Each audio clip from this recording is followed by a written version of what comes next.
জুবিন গাৰ্গ নোহোৱা হোৱাৰ দুকুৰি দিন নতুন নতুন মানুহ মাতি জেৰা চলাই আছে SITয়ে সাহিত্যিক ৰীতা চৌধুৰীক সোধা পোছা মাতিছে বিহু কমিটিকো আৰক্ষীয়ে গ্ৰেপ্তাৰ কৰি বাক্সা জিলালৈ প্ৰেৰণ কৰা 5 অভিযুক্তৰ ন্যায়িক জিম্মাৰ ম্যাদ উকলিল তাৰ পাছতে পুনৰ আদালতত হাজিৰ কৰোৱা হ'ল জুবিন গাৰ্গৰ হত্যাৰ অভিযুক্ত শ্যামকানু মহন্ত সিদ্ধাৰ্থ শৰ্মা সন্দীপন গাৰ্গ 2 PSO নন্দেশ্বৰ বৰা আৰু পৰেশ বৈশ্যক 5 অভিযুক্তক পুনৰ জেললৈ প্ৰেৰণ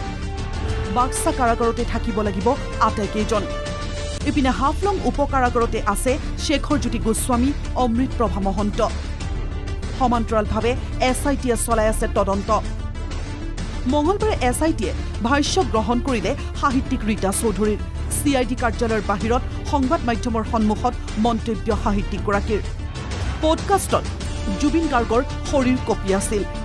ছিংগাপুৰলৈ যোৱাৰ কথা জানিলে বাধা দিলোহেঁতেন কিন্তু মোক যদি এইখিনি মই গম পালোহেঁতেন হয়তো মই ক'লোহেঁতেন যে তুমি নাযাবা তোমাৰ গা ভাল নহয় শেষৰ ফালেতো এটা বেলেগ অন্য ধৰণৰ আমি এটা ডিপাৰ লেভেলত কথা পাতিছোঁ অলপ সময়ৰ কাৰণে তাৰপিছত সি নিজে মোক লৈ আহিলে যে সামৰোঁ বুলি কৈ পেলাই তেতিয়া আমি নামি আহিলোঁ নহয় সি যেতিয়া মোক আঁকোৱালি ধৰিছে যাবৰ সময়ত তেতিয়া মানে মই তেতিয়া ফিল আগতে গম পোৱা নাছিলোঁ আগতে গম পালেও হয়তো মই পডকাষ্টৰ মাজতেই ক'লোহেঁতেন বা মই যে ছিংগাপুৰ যোৱা বুলি যদি গম পালোহেঁতেন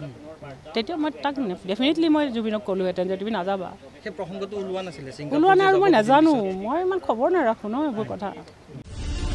মঙলবাৰে SITয়ে মাতিলে চাংচাৰী আঞ্চলিক বিহু সমিতিৰ 3 বিষয়ববীয়াকো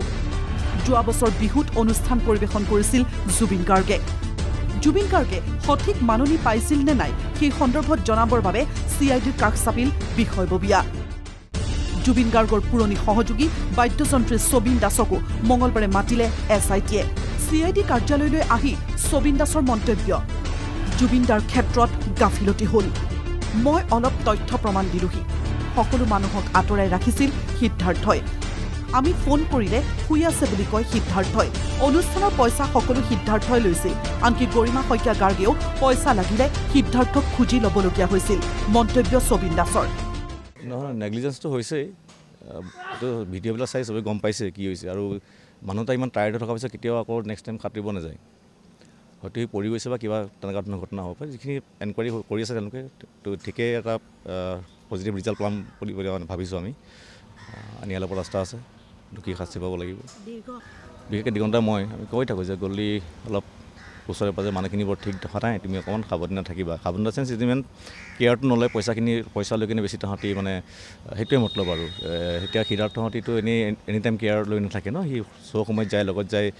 মানিটাৰী ডিলবিলাক সি কৰে এগ্ৰিমেণ্টবিলাক সি কৰে সেই তেনেকুৱা ধৰণৰ কথাবিলাক তো কেয়াৰনেছৰ মানে অলপ কেয়াৰনেছ অভাৱ হৈছে এইটো বস্তু সেইটো আমি পাইছোঁ আজৰাত SITৰ তদন্তক লৈ প্ৰতিক্ৰিয়া প্ৰদেশ কংগ্ৰেছৰ সভাপতি গৌৰৱ গগৈ যিদিনাই SIT গঠন হ'ল সেইদিনাই কৈছিলোঁ মুখ্যমন্ত্ৰীয়ে কথাটো নোলোৱাটোহে বিচাৰিছে SITৰ ভিতৰত সেই একেকেইজন মানুহ ইছ্যু ডাইভাৰ্ট কৰিবলৈ গঠন কৰা হৈছিল SIT যে মুখ্যমন্ত্ৰীৰ তথ্য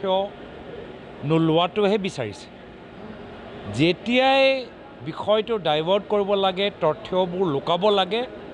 মুখ্যমন্ত্ৰী হিমন্ত বিশ্ব শৰ্মা ডাঙৰীয়াই SIT গঠন কৰি দিয়ে